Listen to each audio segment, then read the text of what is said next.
Dans un manoir marqué par le silence et le traumatisme, un père solitaire assiste impuissant à la douleur de ses 3 enfants abandonnés par leur mère. Tout commence à changer lorsqu'une femme inattendue apparaît, sans diplôme, mais avec la foi et une promesse. Elle ne partira pas. Par des gestes simples et un amour inébranlable, elle transforme le chaos en foyer et enseigne que rester peut être le plus grand des miracles. Avant de commencer, rejoignez notre famille ici sur la chaîne. Abonnez-vous maintenant, laissez un pouce bleu, ça aide énormément notre travail, et écrivez dans les commentaires depuis quelle ville vous nous regardez. J'adore savoir jusqu'où nos histoires voyagent. Le lundi matin s'abattit une fois de plus sur la grande demeure de 3 étages de Neuilly-sur-Seine, près de Paris, apportant avec lui le même silence pesant qui, depuis 3 ans, planait sur chaque pièce de cette maison. Richard Moreau ajusta sa cravate devant le miroir de la chambre principale, observant son propre reflet avec une expression mêlant fatigue et résignation. À 42 ans, il avait conquis tout ce dont il avait toujours rêvé dans le monde des affaires, mais il se réveillait chaque jour avec le sentiment d'avoir perdu ce qui comptait le plus dans la vie.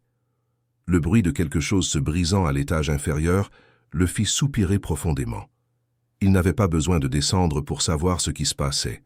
Michel, Gabriel et Samuel, ses 3 fils de 6 ans, avaient déjà commencé une nouvelle journée de guerre contre le monde et contre eux-mêmes. Richard ferma les yeux un instant, essayant de rassembler ses forces pour affronter une autre bataille perdue d'avance.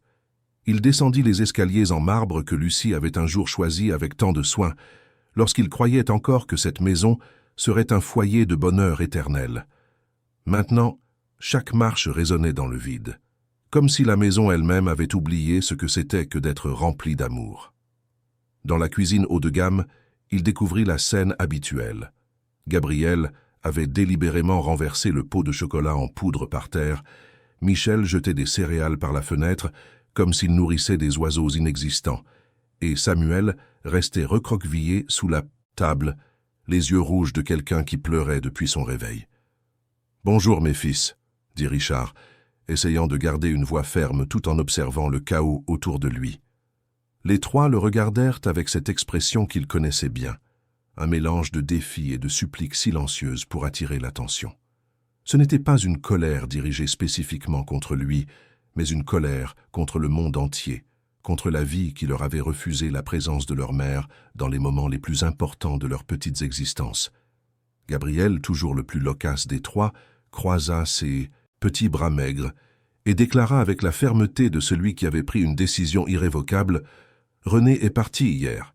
Elle a dit que nous sommes impossibles et qu'elle ne reviendra plus. » Sa voix portait une satisfaction amère, comme si chaque départ d'une gouvernante était une petite victoire dans sa guerre personnelle contre les adultes. Richard sentit son cœur se serrer une fois de plus. Renée avait été la 22e professionnelle à tenter d'aider sa famille en seulement 7 mois. 22 tentatives, 22 abandons. Il gardait toutes les lettres de démission dans un tiroir de son bureau, comme s'il s'agissait de trophées d'un échec qu'il ne parvenait ni à comprendre ni à surmonter. « Qu'est-ce que vous avez fait cette fois ?» demanda-t-il, mais sa voix sortit plus lasse que fâchée. Il n'avait plus l'énergie de se disputer, d'établir des limites qu'il savait qu'il briserait en quelques minutes.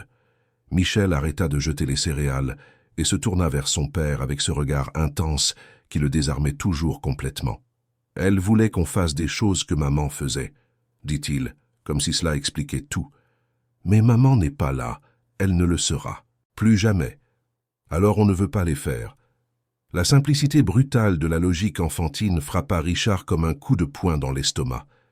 Comment expliquer à 3 enfants de 6 ans que parfois les adultes se perdent aussi, que parfois l'amour ne suffit pas à garder les gens ensemble, que parfois la vie fait si mal que la seule alternative semble être de fuir?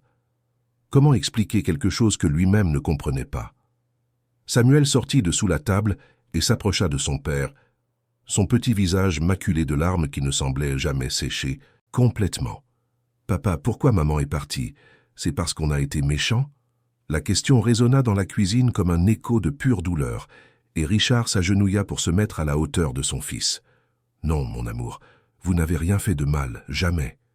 Maman était triste, très triste. Et parfois, Quand les gens deviennent très tristes, ils doivent partir pour essayer de guérir.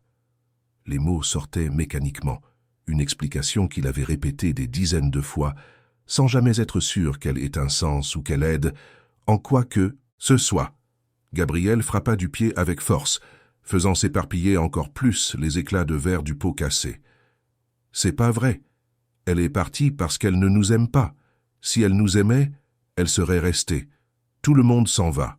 Toi aussi, tu partiras un jour. » L'accusation toucha Richard en plein cœur.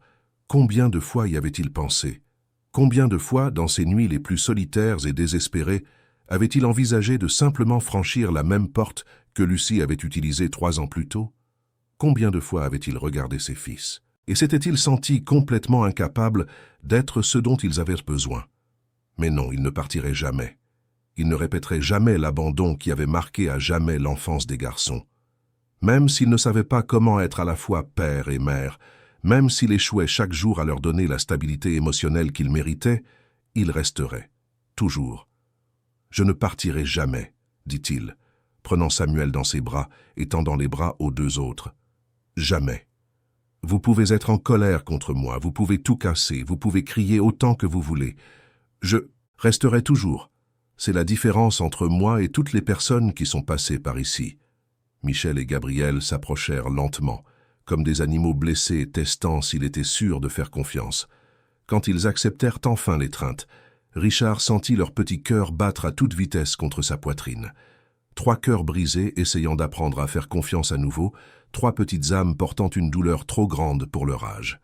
Le moment fut interrompu par le son de l'interphone. Richard fronça les sourcils, regardant l'horloge. 8h15 du matin. Il n'attendait personne, et sa secrétaire savait qu'il n'arriverait au bureau qu'après avoir réglé une fois de plus la question de la gouvernante. « Je reste ici avec vous », murmura-t-il, embrassant le front de chacun avant d'aller répondre. Sur l'écran de l'interphone, il vit une femme d'apparence simple, peut-être la 50aine. Les cheveux gris attachés en un chignon bas, tenant une valise usée. Elle portait une robe bleu marine discrète et une expression sereine qui contrastait avec l'urgence du matin parisien. « Bonjour. Je m'appelle Espérance Lefebvre. Je suis venue chercher Monsieur Richard Moreau, dit-elle quand il répondit, sa voix calme résonnant dans l'interphone, avec une douceur qu'il n'avait pas entendue depuis longtemps. « C'est moi, Richard, mais je n'attends personne. Si c'est pour le travail, vous pouvez appeler ma secrétaire et prendre rendez-vous.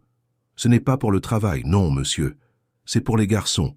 J'ai entendu dire que vous aviez besoin d'aide avec eux. » Richard ressentit un mélange d'irritation et de curiosité. Une autre candidate au poste de gouvernante? Mais comment avait-elle su qu'il avait besoin de quelqu'un? Il n'avait pas encore mis d'annonce. En fait, après le dernier abandon, il avait décidé de faire une pause avant de réessayer. « Écoutez, madame Espérance, c'est bien ça. Je n'embauche personne pour le moment. De plus, la situation ici est compliquée. Très compliquée. Je suis sûr que vous ne voudriez pas vivre ça. Puis-je monter pour que nous discutions? Juste 5 minutes. Je promets de ne pas vous faire perdre votre temps. » Quelque chose dans sa voix, une confiance tranquille qu'il ne put expliquer, le fit hésiter. Il regarda derrière lui et vit les 3 garçons observer depuis le couloir, curieux de la conversation. Gabriel avait cessé de détruire des choses, et Michel avait une expression attentive, comme s'il essayait de déchiffrer quelque chose d'important. Contre son meilleur jugement, Richard appuya sur le bouton pour ouvrir la porte de l'immeuble.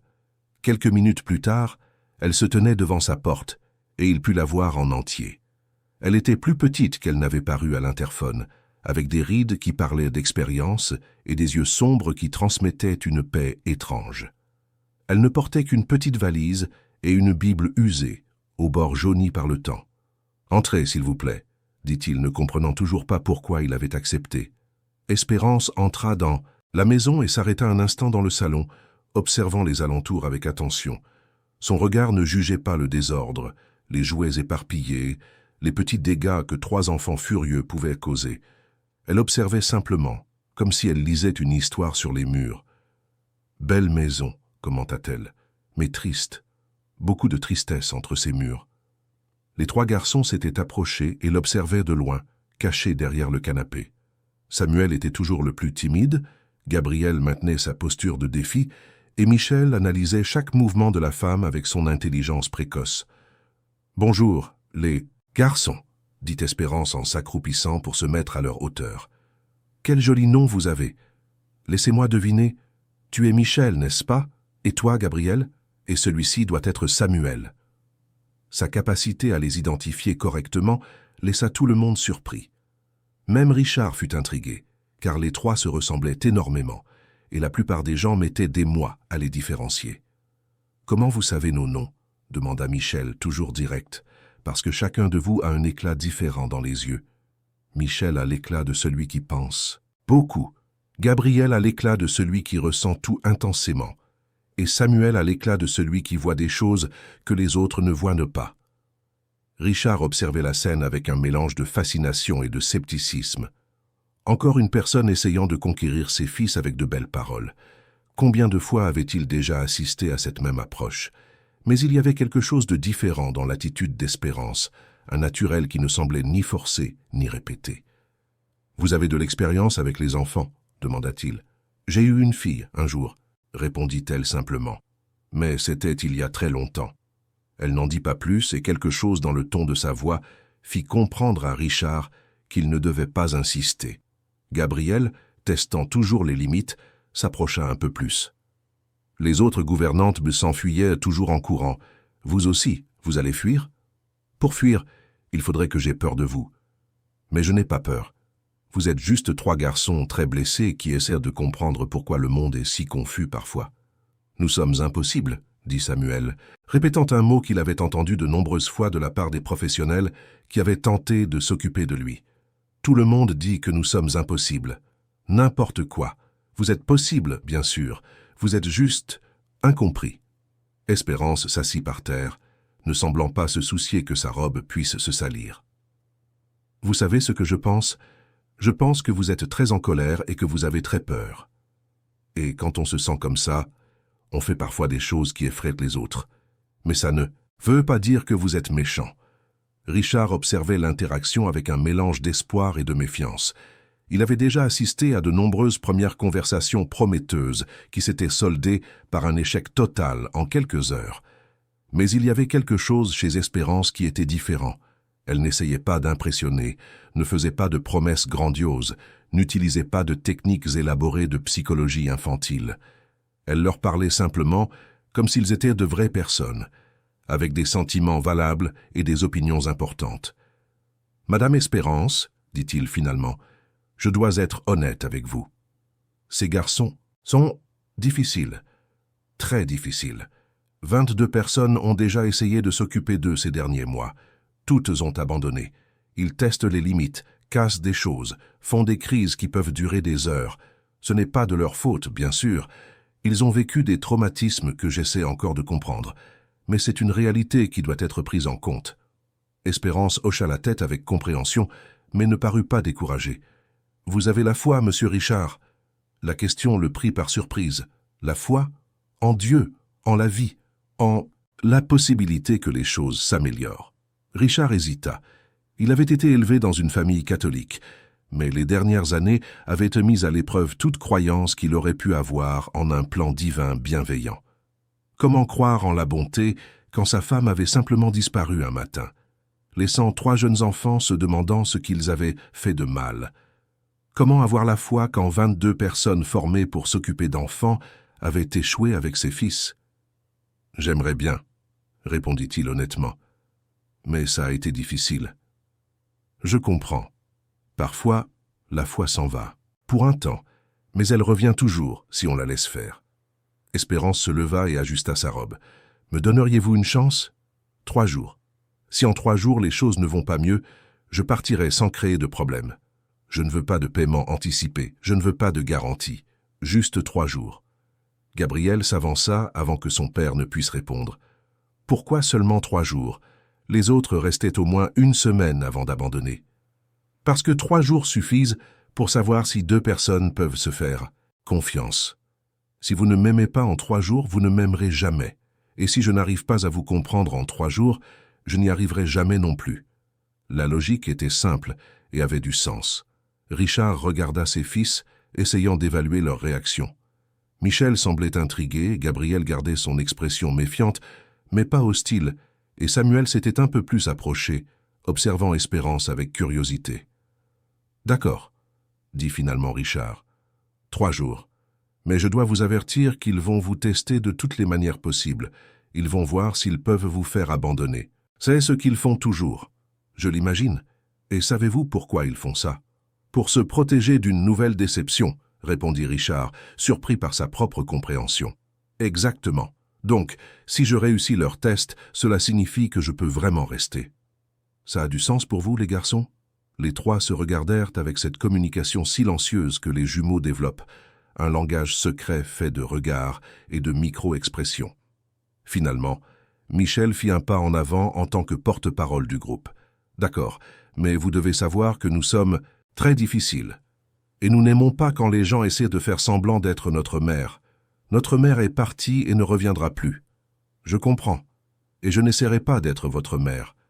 J'essaierai d'être votre amie, Espérance, si vous me le permettez. » Pendant que Richard montrait à Espérance la chambre de service au rez-de-chaussée, les 3 garçons disparurent dans le couloir, planifiant certainement leur premier test pour la nouvelle gouvernante. Ils savaient que dans les prochaines heures, elle affronterait des pièges, des provocations, des tentatives de la choquer ou de lui faire peur.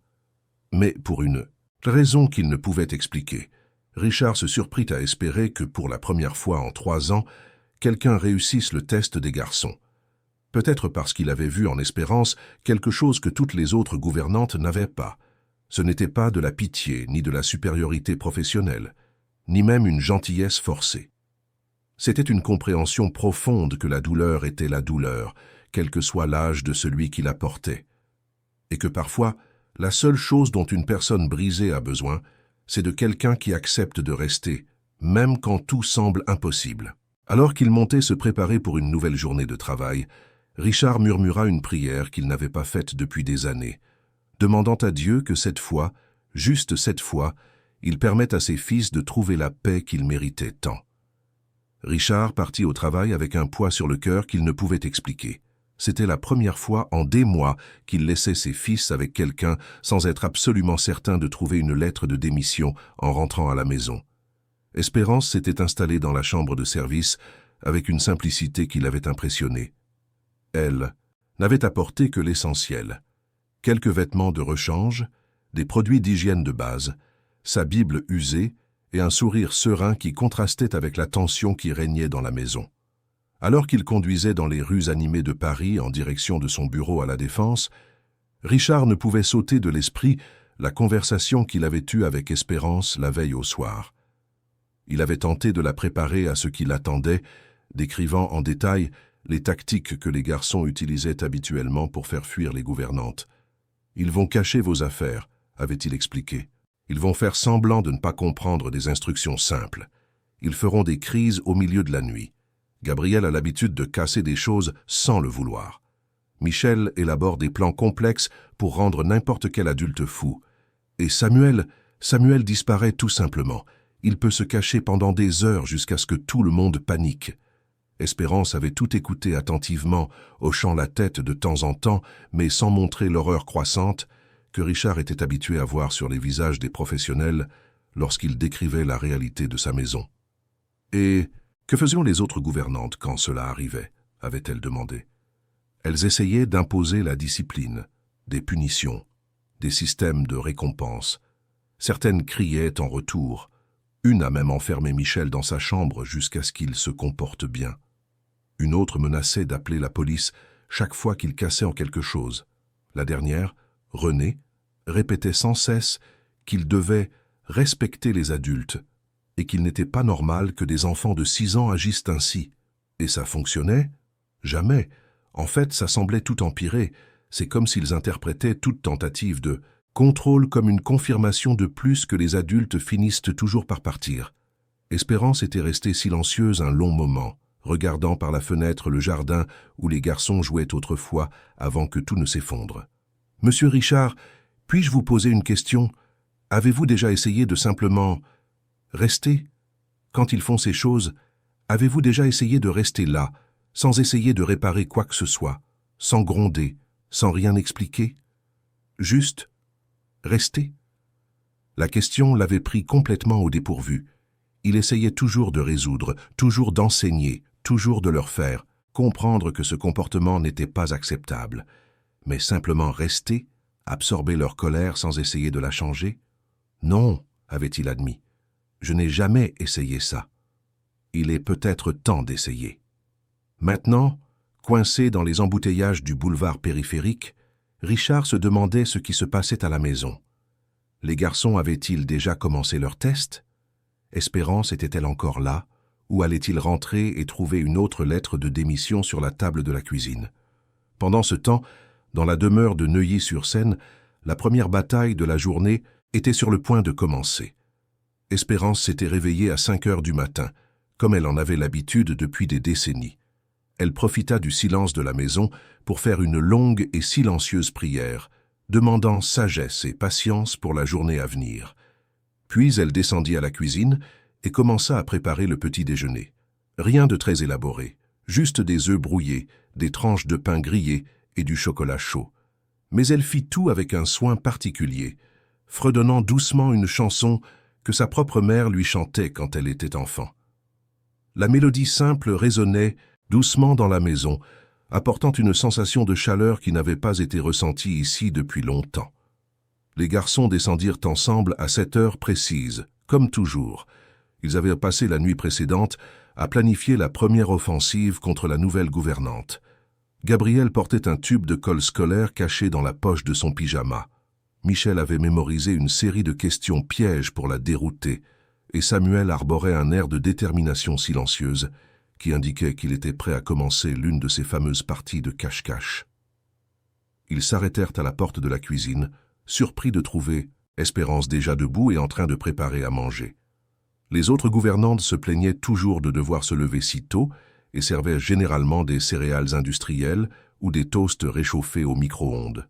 « Bonjour les garçons », dit Espérance sans se retourner, comme si elle avait des yeux dans le dos. « Je suis contente que vous soyez réveillés. Je me demandais justement si vous aimiez le chocolat chaud ou si vous préfériez du lait nature. » Gabriel, qui s'était préparé à commencer la journée par une provocation, hésita un instant. « Comment vous saviez qu'on allait descendre? Maintenant? » « Parce que vous êtes des enfants organisés. Même quand vous êtes en colère contre le monde, vous gardez une routine. Cela montre que, au fond, vous aimez savoir à quoi vous attendre. C'est réconfortant d'avoir quelque chose de prévisible dans la vie. » L'observation toucha au cœur de quelque chose que les garçons ne savaient même pas comment exprimer. En effet, ils se réveillaient à la même heure chaque jour, descendaient ensemble, s'asseyaient aux mêmes chaises. C'était l'une des rares choses qui étaient restées constantes après le départ de leur mère. Michel, toujours le stratège, décida de commencer l'interrogatoire qu'il avait préparé. « Vous avez des enfants? »« J'ai eu une fille, » répondit simplement Espérance en posant les assiettes sur la table. « Elle avait à peu près votre âge quand Dieu a eu besoin d'elle au ciel. » La réponse simple et directe surprit les garçons. Les autres gouvernantes répondaient toujours de manière évasive lorsqu'on les interrogeait sur leur vie personnelle, ou essayaient de changer de sujet rapidement. Espérance avait répondu avec une honnêteté à laquelle il ne s'attendait pas. « Elle nous ressemblait ?» demanda Samuel, qui parlait rarement, aux adultes autres que son père. « En certaines choses, oui. Elle aimait aussi tester si les gens l'aimaient vraiment. Elle se mettait aussi en colère quand elle avait peur d'être abandonnée, et elle était aussi très, très intelligente. » Gabriel fronça les sourcils. Comment ça, tester si les gens l'aimaient? Espérance s'assit à table avec eux, ce qu'aucune autre gouvernante n'avait fait. Elle restait toujours debout, servant et supervisant, maintenant une distance professionnelle que les garçons interprétaient comme un rejet. Eh bien, quand on a peur que quelqu'un s'en aille, on fait parfois exprès des bêtises. Si la personne se fâche et s'en va, on peut se dire « je savais bien qu'elle allait partir ». C'est plus facile que de prendre le risque d'aimer quelqu'un qui peut disparaître sans prévenir. Les trois garçons se regardèrent. C'était exactement ce qu'ils faisaient, mais personne ne l'avait jamais exprimé en des termes aussi clairs et sans jugement. « Et qu'est-ce qui se passait quand votre fille faisait ça ?» demanda Michel, réellement curieux. Je restais toujours. Même quand elle me criait dessus, même quand elle cassait des choses, même quand elle disait qu'elle me détestait. Je restais et je disais « Tu peux être en colère contre moi autant que tu veux.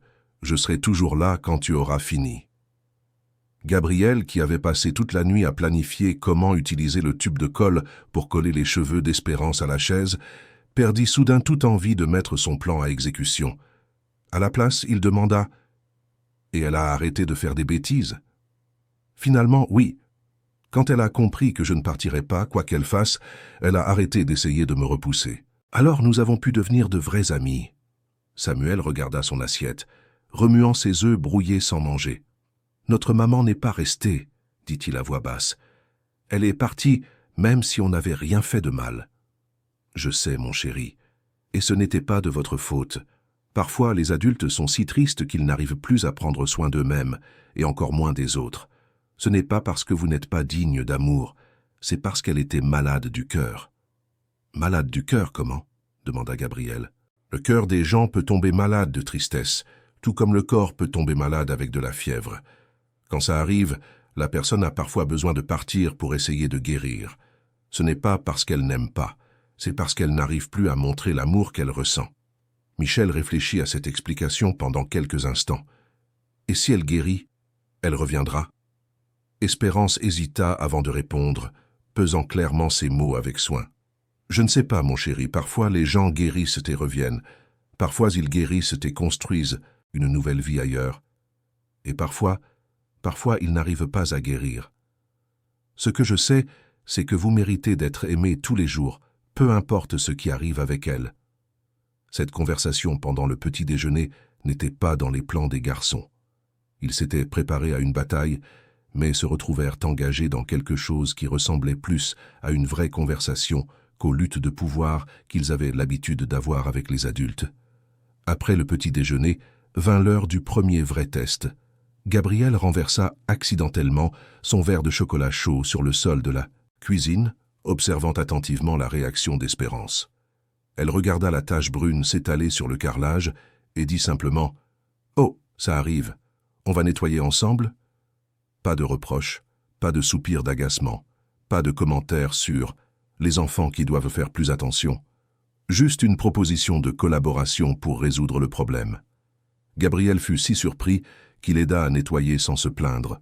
Le test suivant vint de Michel, qui commença délibérément à remettre en question chaque instruction d'Espérance.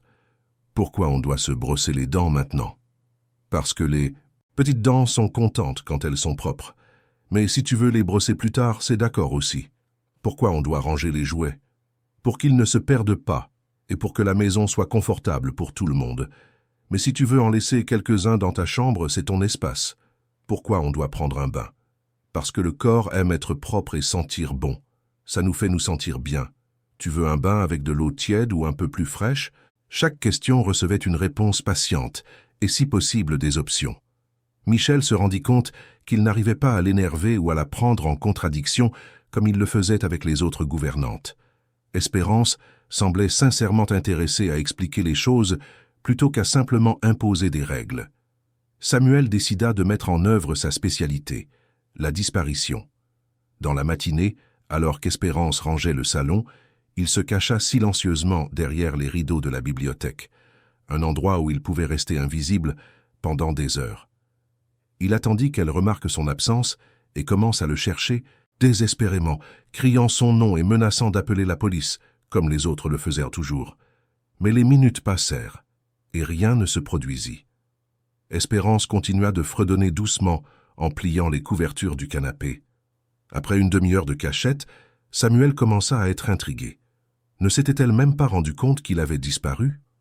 Finalement, n'en pouvant plus de curiosité, il sortit de derrière les rideaux. Espérance le regarda avec un sourire tranquille. « Salut, Samuel. Tu as aimé ton petit coin derrière le rideau? C'est un endroit bien douillet quand on a envie d'être un peu seul. Tass, vous saviez que j'étais là tout le temps. » « Je le savais. Je t'ai vu te cacher, mais j'ai senti que tu avais besoin d'un moment seul, alors j'ai respecté ça. Parfois, tout le monde a besoin d'un petit espace à soi. » Samuel était complètement déconcerté. Tout le plaisir de se cacher résidait dans la réaction de panique des adultes, le sentiment de pouvoir qui venait de voir les autres courir après lui, désespérés. Mais Espérance avait transformé son acte de rébellion en quelque chose de normal et de respectable. « Mais Et si je m'étais vraiment enfui? Tu te serais enfui où, mon chéri? C'est ta maison, ta famille est ici. Pourquoi voudrais-tu t'enfuir? La question simple fit réaliser à Samuel qu'il n'avait jamais vraiment pensé à s'enfuir de la maison. Il se cachait pour attirer l'attention, pour tester les limites, pour voir si quelqu'un se souciait assez de lui pour le chercher. Mais s'enfuir pour de vrai, quitter son père et ses frères, l'idée ne lui avait jamais traversé l'esprit. « Je ne me serais pas enfui, admit-il. J'imagine que non, tu aimes. Ta famille. Tu veux juste parfois être sûr qu'ils t'aiment aussi, c'est normal. » L'après-midi, les trois frères se réunirent dans la chambre qu'ils partageaient pour faire le point. Les tests du matin avaient complètement échoué. Espérance ne s'était pas fâchée, ne s'était pas montrée désespérée, n'avait pas menacé de partir. Au contraire, elle semblait sincèrement intéressée à comprendre pourquoi il faisait ce qu'il faisait. « Elle est bizarre, » dit Gabriel, mais cela ne sonnait pas comme une plainte. « Elle nous parle comme si on était des grands, » observa Michel. « Pas comme si on était des idiots ou des méchants. » « Et elle n'a pas peur de nous, » ajouta Samuel. « Les autres avaient toujours peur. » Gabriel réfléchit un instant. « Vous pensez qu'elle va rester ?»« Je ne sais pas, » dit Michel. « Mais peut-être que je n'ai pas envie qu'elle parte. Du moins, pas aujourd'hui. » Samuel hocha la tête en signe d'accord. « Elle parle de sa fille, qui est morte sans pleurer, et elle m'a laissé rester caché, sans se fâcher. »« D'accord, » dit finalement Gabriel. « On lui accorde une trêve pour aujourd'hui. Mais demain, on la teste pour de bon. » Ce qu'il ne savait pas, c'est qu'Espérance avait entendu une partie de la conversation depuis le couloir. Au lieu de se sentir victorieuse d'avoir réussi les premiers tests, elle sourit simplement avec tendresse. Elle savait que les vrais tests étaient encore à venir. La matinée n'avait été qu'un échauffement. Quand Richard rentra à la maison en fin d'après-midi, s'attendant à trouver le chaos habituel ou une maison vide, il fut accueilli par une odeur qu'il n'avait pas sentie depuis des années. De la nourriture faite maison, préparée avec amour. Il trouva Espérance dans la cuisine en train de faire un bœuf stroganoff, tandis que les trois garçons assis à la table de la cuisine faisaient leur devoir sans se plaindre. « Papa !» cria Samuel en courant pour le serrer dans ses bras. « Espérance a fait du vrai chocolat chaud ce matin, et elle connaît le nom de tous nos jouets, » ajouta Gabriel. « Et elle ne crie pas quand on pose des questions, » compléta Michel. Richard regarda Espérance, qui sourit discrètement en remuant la sauce du stroganoff. « Comment c'est passé la première journée ?» demanda-t-il, se préparant au pire. « Tranquille.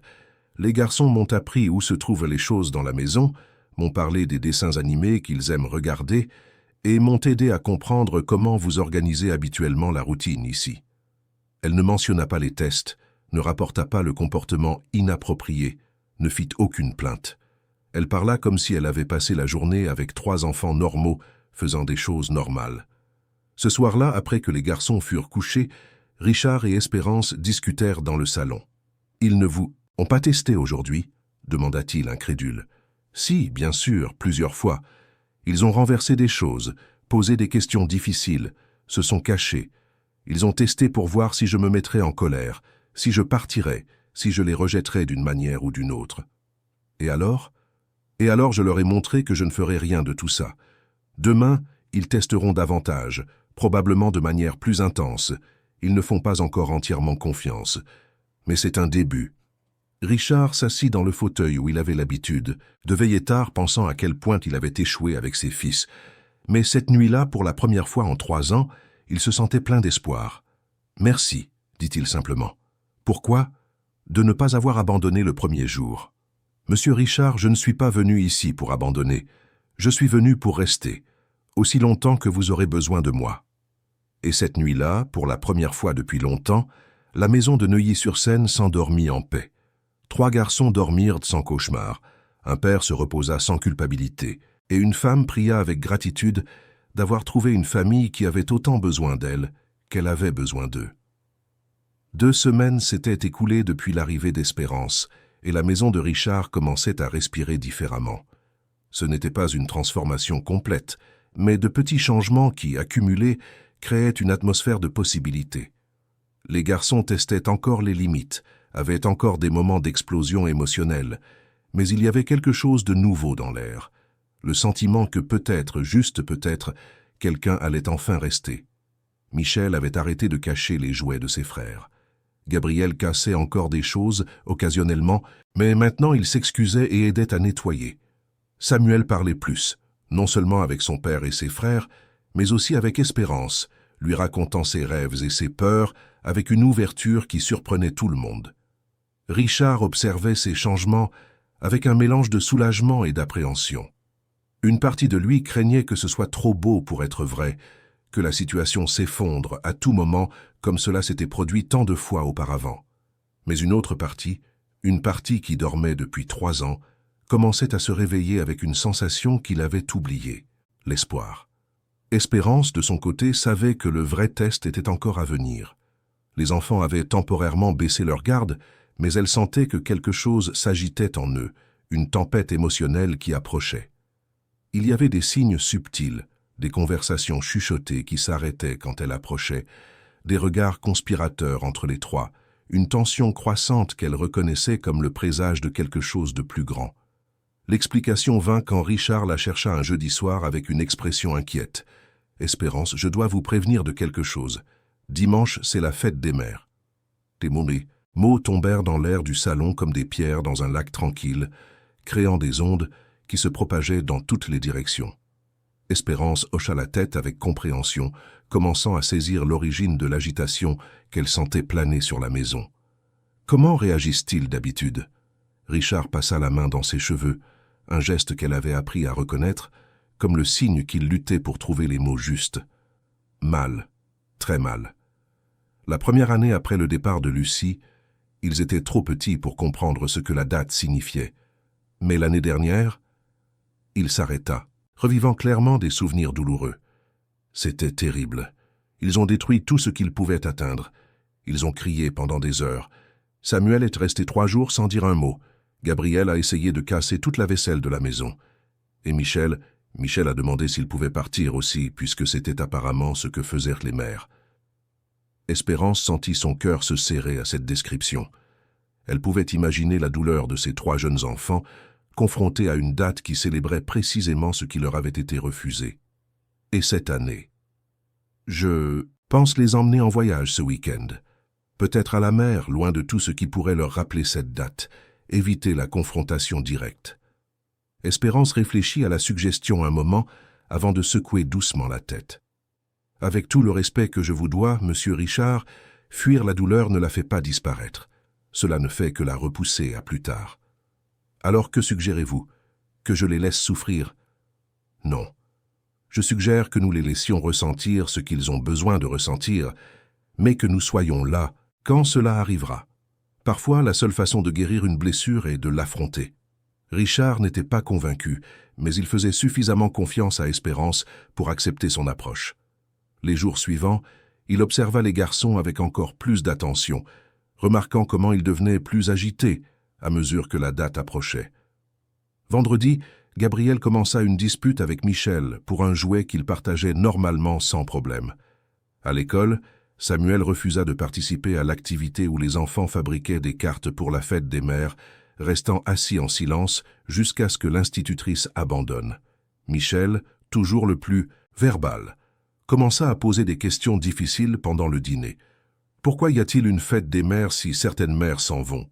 Est-ce que toutes les mères aiment leurs enfants ou seulement certaines? Si une mère aime son fils mais s'en va quand même, ça veut dire que son amour n'est pas assez fort. Espérance répondait à chaque question avec patience, expliquant que l'amour pouvait être compliqué, que parfois les gens faisaient des choses qui blessaient même sans le vouloir, que les sentiments étaient difficiles à comprendre même pour les adultes. Mais elle voyait que les réponses ne calmaient pas la tempête qui se formait à l'intérieur des garçons. Samedi, la tension dans la maison était palpable. Les 3 se réveillèrent plus tôt que d'habitude et se déplaçaient dans la maison avec une énergie nerveuse qui mettait tout le monde en alerte. Gabriel cassa 2 verres pendant le petit déjeuner, apparemment sans le vouloir, mais Espérance sentit qu'il y avait quelque chose de délibéré dans ces accidents. Michel posa 23 questions en moins d'1 heure, toutes liées à l'abandon, la loyauté et la permanence. Samuel recommença à se cacher, mais cette fois non pas derrière les rideaux de la bibliothèque, mais dans des endroits de plus en plus difficiles à trouver. « Ils se préparent à quelque chose », commenta Espérance à Richard pendant le déjeuner, alors qu'ils observaient les garçons jouer dans le jardin avec une intensité anormale.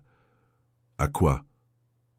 À me tester pour de vrai, pour voir si je reste vraiment quand les choses deviennent très difficiles. Et vous allez rester? Espérance le regarda avec une expression mêlant détermination et tendresse. Monsieur Richard, je n'ai pas quitté ma maison. 3 fois par semaine pendant 2 ans pour venir ici et abandonner à la première vraie tempête. La tempête arriva le dimanche matin. Espérance se réveilla comme toujours à 5 heures, fit ses prières matinales et descendit à la cuisine. Elle décida de préparer un petit déjeuner spécial, non pas pour célébrer la fête des mères, mais pour montrer aux garçons que ce jour n'avait pas besoin d'être seulement synonyme de douleur et d'absence. Il pouvait aussi être synonyme de présence et de soin. Elle fit des pancakes en forme de cœur, prépara du jus d'orange frais et disposa des fleurs du jardin dans un petit vase au centre de la table. Ce n'était pas une célébration de la maternité traditionnelle, mais une célébration de l'amour qui existait là, à ce moment-là, entre les personnes qui avaient choisi de prendre soin les unes des autres. Les garçons descendirent à 7 heures précises, comme toujours, mais quelque chose était différent. Il y avait une énergie électrique dans l'air, une tension qui fit se hérisser les poils de la nuque d'Espérance. Ils regardèrent la table joliment dressée avec méfiance, comme si les pancakes et les fleurs étaient une trahison. « Pourquoi vous avez fait ça ?» demanda Michel, sa voix chargée d'une accusation qu'Espérance n'attendait pas. « Parce que je voulais vous faire quelque chose de bon. »« Aujourd'hui, c'est la fête des mères, » dit Gabriel, prononçant les mots comme s'il s'agissait d'un gros mot. « Vous n'êtes pas notre mère. Non, je ne le suis pas, mais je peux quand même prendre soin de vous. »« Notre mère aussi prenait soin de nous, » dit Samuel, sa petite voix chargée de colère. Et elle est partie. Espérance réalisa qu'elle avait commis une erreur, non pas en préparant le petit déjeuner spécial, mais en ne réalisant pas que toute démonstration de tendresse supplémentaire ce jour-là serait interprétée comme une tentative de remplacer ce qu'ils avaient perdu. « Vous avez raison, » dit-elle en s'asseyant à table avec eux. « Je ne suis pas votre mère, et j'aurais peut-être dû vous demander avant si vous vouliez que je fasse quelque chose de spécial aujourd'hui. » Gabriel repoussa son assiette de pancakes, renversant délibérément le jus au passage. « On ne veut rien de spécial. On veut que tout le monde arrête de faire semblant que tout va bien alors que ce n'est pas le cas. Et que voulez-vous que je fasse ?» demanda sincèrement Espérance. « On veut que vous admettiez que vous partirez aussi, » dit Michel, ses mots sortant comme des flèches acérées. « Tout le monde part, c'est juste une question de temps. »« Je ne partirai pas. Tout le monde dit ça, mais tout le monde ment. » Samuel se leva de sa chaise et commença à arpenter la cuisine d'un pas agité. Renée a dit qu'elle resterait. Caroline avant elle l'a dit aussi. Toutes disent ça et toutes s'en vont quand on devient trop difficile. Gabriel rejoignit son frère, son agitation grandissant à chaque seconde. On devient toujours difficile, parce qu'on est difficile. On ne peut pas réparer ça.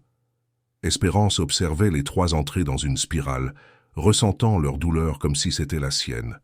Elle savait que c'était le moment crucial, le test final qu'il préparait depuis son arrivée. « Vous voulez être difficiles avec moi maintenant ?» demanda-t-elle calmement. « On est déjà difficile !» cria Gabriel, attrapant le vase de fleurs et le jetant par terre. Le bruit du verre se brisant résonna dans la cuisine comme un coup de feu. Michel se joignit à la destruction, renversant les chaises et jetant les pancakes par terre. « Voilà, maintenant vous pouvez partir, vous pouvez dire qu'on est impossible !» Samuel se mit à pleurer, mais c'était un cri de colère, pas de tristesse. « Je déteste le dimanche, je déteste la fête des mères, je déteste que tout le monde ait une mère sauf nous. » La destruction continua pendant plusieurs minutes. Ils cassèrent des assiettes, renversèrent des provisions, répandirent de la nourriture sur le sol. Et Espérance resta là, assise à table, observant tout sans essayer d'intervenir. Elle ne cria pas, n'essaya pas de les arrêter, ne menaça pas de partir. Quand ils n'eurent finalement plus d'énergie pour continuer à détruire, les 3 se tournèrent vers elle, attendant la réaction qu'ils connaissaient bien. L'horreur, l'indignation, la déclaration qu'ils étaient allés trop loin. Mais Espérance dit simplement « C'est fini ?» ou « Vous avez encore besoin de casser d'autres choses ?» La question les prit complètement au dépourvu. « Vous n'allez pas partir ?» demanda Samuel, entre 2 sanglots. « Non. Mais on a tout cassé. Et alors, ce ne sont que des choses. Elles peuvent être nettoyées, réparées ou remplacées. Vous êtes plus important que n'importe quelle chose dans cette maison. » Gabriel, toujours en colère, sortit en courant de la cuisine. Espérance entendit ses pas monter rapidement les escaliers. Quelques minutes plus tard, il revint en tenant quelque chose dans ses mains. Sa Bible. « Si vous ne partez pas à cause des choses cassées, dit-il en tenant le livre au-dessus de sa tête, peut-être que vous partirez à cause de ça. » Et avant que quiconque puisse réagir, il jeta la Bible par terre et commença à la piétiner, déchirant les pages qu'il pouvait atteindre. Michel et Samuel se joignirent à lui, détruisant systématiquement l'objet qu'ils savaient être le plus important pour Espérance. Espérance assista à la destruction de sa Bible, le livre qui l'accompagnait depuis plus de 20 ans, qui avait été sa source de réconfort dans les moments les plus difficiles de sa vie, qui portait des annotations et des marques de décennies de foi, les pages où elle trouvait la force, les matins difficiles, les versets qui l'avaient aidé à surmonter la mort de sa fille, les mots qui l'avaient guidé jusqu'à cette maison.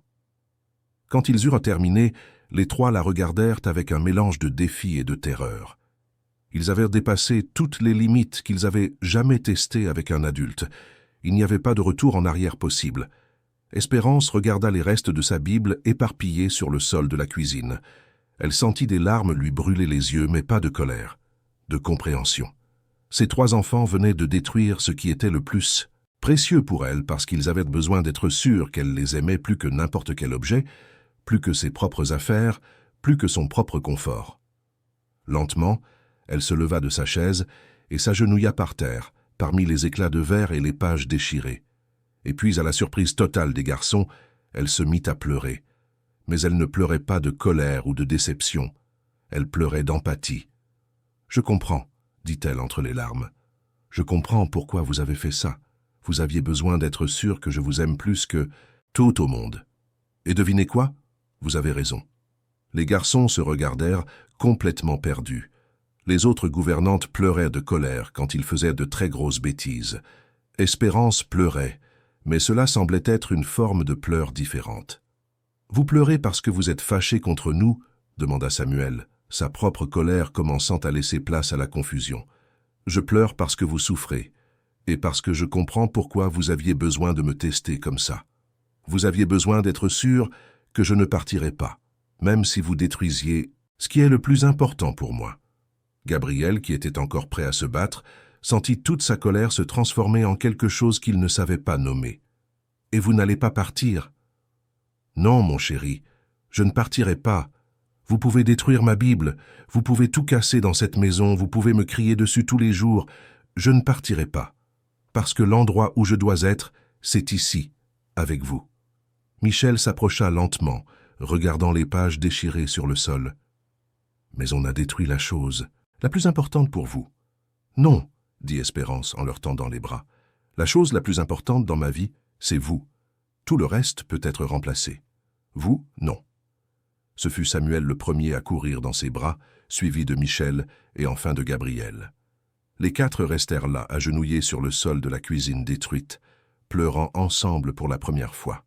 « Pardon, » murmura Gabriel contre son épaule. « Pardon d'avoir abîmé votre Bible. »« Pardon d'être impossible, » marmonna Michel. « Pardon de ne pas avoir de... »« Vraie maman !» pleura Samuel. Espérance les serra tous les trois contre elle, sentant comme si son cœur allait exploser d'un mélange d'amour et de douleur. « Vous n'avez rien à vous faire pardonner. Vous n'êtes pas impossible. Vous êtes des enfants qui ont traversé des choses très difficiles et qui essaient de comprendre comment faire confiance à nouveau. C'est la chose la plus courageuse au monde. » Ils restèrent ainsi longtemps, jusqu'à ce que les larmes sèchent et que la respiration de chacun redevienne normale. Quand ils se séparèrent enfin, Gabriel regarda le désordre autour de lui. « Et maintenant, on va devoir nettoyer tout ça ? » « On va nettoyer ensemble, » dit Espérance. « Et après, on trouvera un moyen pour que vous m'aidiez à avoir une nouvelle Bible. D'accord ?» Pendant qu'il nettoyait les débris et ramassait les pages déchirées, quelque chose de fondamental avait changé dans la maison. Les garçons ne testaient de plus si Espérance allait rester. Maintenant, ils savaient qu'elle resterait. Et pour la première fois en 3 ans, la fête des mères n'avait pas seulement été une question de perte. Elle avait été une question de choix, de décider d'aimer, même quand c'est difficile, de rester même quand ça fait mal, de construire une famille non seulement par le sang, mais par la présence, la patience et l'acceptation inconditionnelle. Quand Richard rentra à la maison cet après-midi-là et trouva la cuisine parfaitement rangée, et les garçons aidant Espérance à préparer le dîner, il sut que quelque chose avait changé pour toujours. Il ne demanda pas ce qui s'était passé. Il observa simplement ses fils travailler côte à côte avec la femme qui avait choisi de rester et sentit que sa maison était enfin redevenue un foyer. 6 mois s'étaient écoulés depuis la fête des mères qui avait tout changé. La maison de Richard à Neuilly-sur-Seine n'était plus la même. Le silence pesant avait été remplacé par des rires spontanés, des conversations pendant le dîner et une paix que l'on pouvait sentir dès que l'on franchissait le seuil. Les 3 garçons étaient, de manière toujours reconnaissable, Michel, Gabriel et Samuel. Ils conservaient leur personnalité unique, leurs préférences individuelles, leur manière particulière de voir le monde. Mais quelque chose de fondamental avait changé dans leur façon de se rapporter à la vie et aux gens qui les entouraient. Michel continuait d'être le questionneur, l'analyste de la famille, mais ses questions provenaient désormais d'une curiosité sincère, non de méfiance. Au petit déjeuner, il interrogeait Espérance sur des recettes, sur des histoires de la Nouvelle Bible qu'ils avaient achetées ensemble, sur la façon dont elle savait toujours ce qu'il ressentait.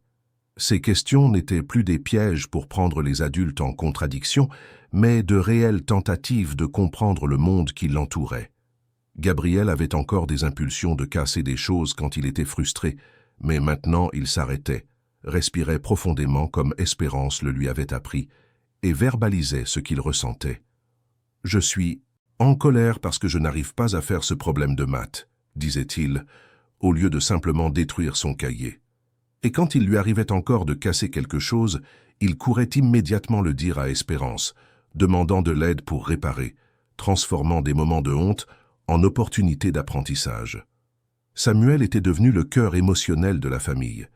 Il ne se cachait plus, mais avait créé une nouvelle tradition. Chaque matin, il racontait ses rêves à Espérance pendant qu'elle préparait le petit déjeuner. Des rêves de vol, de château, de famille et d'animaux, d'aventures fantastiques. Ses cauchemars sur l'abandon avaient considérablement diminué, remplacés par une imagination fertile qui trouvait la beauté et la magie dans le quotidien. Richard observait ces transformations avec un mélange de gratitude et quelque chose de plus profond qui grandissait en lui jour après jour. Au début, il avait vu Espérance comme le salut de ses fils, quelqu'un capable de faire pour eux ce que lui, malgré tout son amour et ses ressources, n'avait pas réussi à faire. Mais au fil des mois, il commença à réaliser qu'elle n'avait pas seulement sauvé ses fils, elle l'avait sauvé lui aussi. La façon dont Espérance lui parlait des garçons, soulignant toujours leurs qualités avant de mentionner un défi, avait changé la perspective que Richard avait de lui-même en tant que père. Pendant 3 ans, il s'était vu comme un échec, un homme incapable de donner à ses fils ce dont ils avaient besoin. Espérance lui montra qu'il avait fait le plus important de tout, il était resté. « Vous n'avez jamais renoncé à eux », lui dit-elle un soir, alors que Richard avouait se sentir coupable de ne pas avoir réussi à les aider seuls. « Même quand vous étiez perdu, même quand vous ne saviez pas quoi faire, vous êtes resté. C'est ça l'amour, monsieur Richard, le vrai amour. » Leur conversation avait évolué, passant de rapports sur le comportement des enfants à de véritables échanges sur la vie, les rêves, les peurs et les espoirs.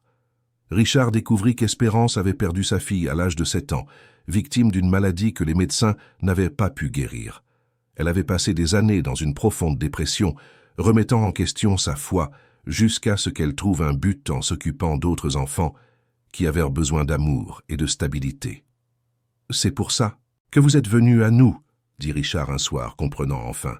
« Ce n'était pas une coïncidence. »« Ce n'est jamais une coïncidence, » répondit Espérance avec un sourire serein. « Dieu a une façon curieuse de placer les bonnes personnes au bon endroit au bon moment. Vous aviez besoin de moi et j'avais besoin de vous. Ma fille, Clara, aurait l'âge des garçons maintenant. Parfois, quand je vois les 3 courir dans le jardin, j'ai l'impression qu'elle est là aussi en train de jouer avec eux. C'est lors de ces conversations nocturnes, après que les enfants se soient endormis, que Richard réalisa qu'il tombait amoureux d'Espérance, pas seulement pour la façon dont elle s'occupait de ses fils, mais pour qui elle était en tant que personne. Sa force tranquille, sa capacité à trouver la beauté dans les moments simples, sa foi inébranlable même après tant de pertes. Mais Richard avait peur de gâcher l'équilibre parfait qu'ils avaient retrouvé, peur que ses sentiments ne soient pas partagés, peur que, d'une manière ou d'une autre, mélanger la romance à la dynamique familiale puisse nuire aux progrès incroyables que les garçons avaient faits. Ce furent là les garçons eux-mêmes qui forcèrent les choses. Un samedi après-midi, alors qu'Espérance pliait du linge dans le salon et que Richard travaillait sur son ordinateur portable, Michel s'approcha de son père avec une expression sérieuse. « Papa, je peux te poser une question importante. »« Bien sûr, mon fils. Est-ce qu'Espérance va rester pour toujours avec nous ?» Richard hésita, ne sachant pas exactement quoi répondre. « Pourquoi tu demandes ça ?»« Parce qu'on l'aime beaucoup, et elle a l'air de nous aimer beaucoup. Et toi aussi, tu as l'air de l'aimer beaucoup. » Gabriel et Samuel s'approchèrent, participant clairement à une conversation qu'ils avaient planifiée ensemble. « On a discuté, » dit Gabriel, endossant le rôle de porte-parole. « Et on a décidé qu'on voulait qu'Espérance soit notre vraie famille. »« Comment ça ?»« Comme notre mère, » dit simplement Samuel. « Pas pour remplacer notre mère qui est partie, mais pour être notre mère qui reste. » Richard regarda ses trois fils, voyant en eux une maturité émotionnelle qui l'impressionna. Ils avaient trouvé un moyen d'honorer le passé, tout en embrassant le présent. « Et comment pensez-vous que cela pourrait arriver ?» Michel leva les yeux au ciel avec l'impatience typique d'un enfant de 6 ans, confronté à la lenteur des adultes. « C'est évident, papa, tu l'épouses. » La conversation fut interrompue par l'arrivée d'Espérance, qui avait fini de plier le linge et s'approchait avec un sourire curieux. « De quoi parlez-vous avec tant de sérieux ?» Les trois garçons se regardèrent et, dans une décision silencieuse et collective, Gabriel annonça « On est en train de convaincre papa de t'épouser. » Le silence qui suivit fut chargé d'émotion. Espérance regarda Richard, qui était rouge de gêne et de surprise. Richard regarda Espérance, essayant de déchiffrer son expression, et les trois garçons regardèrent les deux adultes, attendant une réponse à leur proposition directe. « Les garçons, » dit finalement Espérance, sa voix douce mais claire, « le mariage est une décision très sérieuse que les adultes doivent prendre ensemble. Ce n'est pas quelque chose qu'on décide parce que les enfants le veulent. »« Mais est-ce que ça te plairait ?» insista Samuel. « Si papa te le demandait, tu l'épouserais ?» Espérance regarda directement Richard, et il vit dans ses yeux une vulnérabilité qu'elle montrait rarement. C'est une question qu'il devrait me poser quand nous serions seuls. Ce soir-là, après que les garçons se furent endormis, Richard et Espérance se retrouvèrent dans la cuisine pour leur conversation habituelle. Mais cette fois, l'air était chargé d'une tension différente, d'une attente que ni l'un ni l'autre ne savait exactement comment aborder. « Excusez la subtilité des garçons aujourd'hui, » dit Richard, essayant de briser la glace. « Ils ne sont pas connus pour leur tact. Ils sont honnêtes. C'est une qualité admirable. » Espérance servit du thé pour eux deux, un rituel qu'ils avaient développé au fil des mois. « Monsieur Richard, puis-je vous faire une confession ?»« Bien sûr. Quand je suis arrivé ici, je pensais venir seulement pour m'occuper des garçons. Je ne m'attendais pas à trouver une famille complète. Je ne m'attendais pas à tomber amoureuse de vous tous. » Les mots d'Espérance frappèrent Richard comme une vague de soulagement et de joie. « Espérance, je suis aussi tombé amoureux. De vous, des garçons, de cette vie que nous avons construite ensemble. Mais je ne voulais pas mettre la pression, je ne voulais pas gâcher. Ça ne gâcherait rien, dit-elle doucement.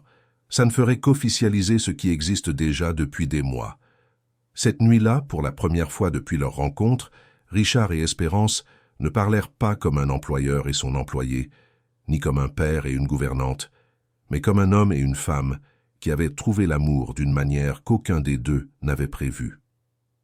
2 semaines plus tard, Richard avait un plan. Mais pas un plan élaboré avec des restaurants chers ou de grands gestes romantiques. Il avait un plan qui impliquait les 3 personnes les plus importantes dans la vie d'Espérance: Michel, Gabriel et Samuel. Un dimanche après-midi, il annonça qu'il voulait organiser un dîner spécial dans le jardin. Les garçons, déjà complices du plan, aidèrent à décorer l'espace avec des guirlandes lumineuses qui étaient rangées depuis le dernier Noël, des fleurs qu'ils avaient eux-mêmes plantées des semaines auparavant, et une table dressée avec la simplicité élégante qu'ils savaient qu'Espérance apprécierait. Quand elle descendit et vit la préparation, elle protesta d'abord. « Monsieur Richard, il ne fallait pas vous donner tant de mal. »« Ce n'était pas... »« Du mal ?»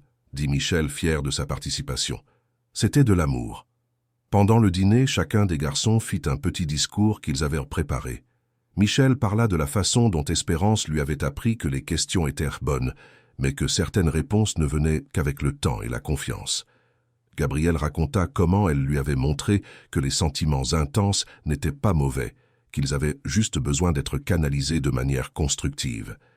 Samuel, avec l'éloquence surprenante qu'il avait développée, dit qu'Espérance lui avait appris que se cacher ne protégeait de rien, mais que s'ouvrir permettait à l'amour d'entrer. « Et nous voulons que tu saches, dit Gabriel, que tu es déjà notre famille, mais nous voulons que ce soit officiel. » C'est alors que Richard se leva, sortit une petite boîte de sa poche et s'agenouilla devant Espérance. Mais il n'était pas seul. Les 3 garçons s'agenouillèrent à côté de lui. « Espérance Lefebvre, dit Richard, la voix brisée par l'émotion, vous avez apporté la lumière dans notre maison, la paix dans nos cœurs, et vous m'avez appris que la famille n'est pas seulement une question de sang. C'est une question de choix. Chaque jour, vous choisissez de rester avec nous. Chaque jour, vous choisissez de nous aimer. Nous voulons faire le même choix pour vous, pour toujours. » Il ouvrit la boîte, révélant une bague simple avec 4 petites pierres. « Une pour chacun de nous, » expliqua Michel comme ils en avaient convenu. « Épouse-nous, » demanda Samuel, avec la simplicité qui rend toutes les choses importantes plus claires. « Épouse papa, mais aussi nous, » ajouta Gabriel, « parce qu'une famille, c'est tout le monde ensemble. » Espérance regarda les 4 hommes agenouillés devant elle, du plus petit au plus grand, lui offrant non seulement de l'amour, mais une appartenance. Des larmes coulèrent sur son visage, mais cette fois, c'étaient des larmes de pure joie.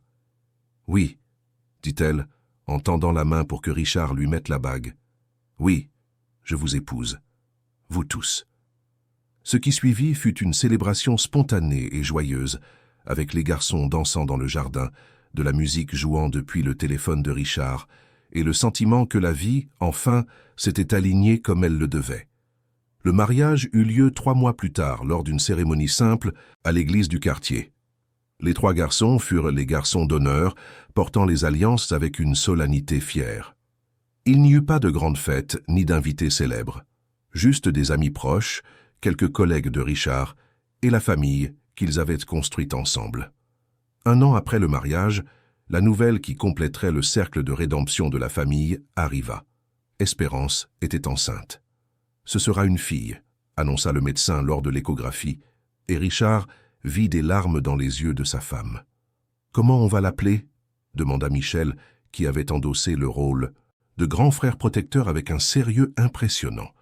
Espérance regarda Richard puis les 3 garçons et dit « Clara Lucie, Clara en hommage à ma première fille qui est maintenant au ciel, et Lucie en hommage à votre mère qui fera toujours partie de l'histoire de cette famille. » Ce fut Gabriel qui comprit le premier la portée du geste. « Tu n'es pas en colère contre notre mère d'être partie ?»« Non, mon chéri, je lui suis reconnaissante. Si elle n'était pas partie, je ne vous aurais jamais trouvé.